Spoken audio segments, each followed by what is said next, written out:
Hi guys, welcome back to my channel.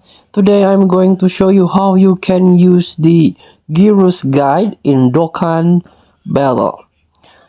So what you need to do first is tap the Gearus guide here.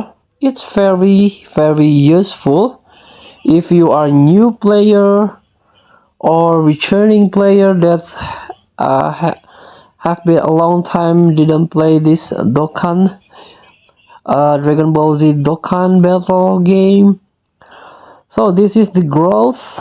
There are three options here: growth, not recruit, and recommend. So this Gearus guide growth option. This is the character growth, and you have to collect the medal like super attack level. For example, if you want to level up super attack level of this character, let's tap it. This is event to get the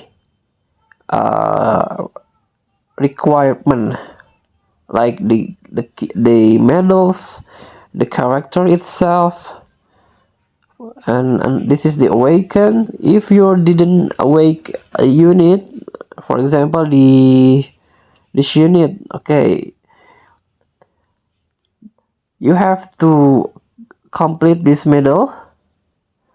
Let's tap it. This event, you can get the medal from this event to awaken this unit. And don't forget also the hidden potential. It's very useful to growing up your character, level up your character and make it stronger. And let's start the not recruit. This one, some free character that you can claim in the game without a gacha.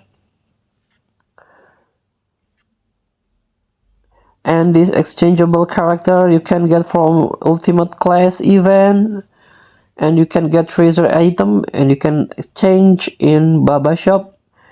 And this one recommend, like not recruited character, that recommend character who become awakened for beginners, like this Babidi is free character from this event. So thank you for watching. Don't forget to comment, like, and subscribe. Also click the button below. Enjoy the game.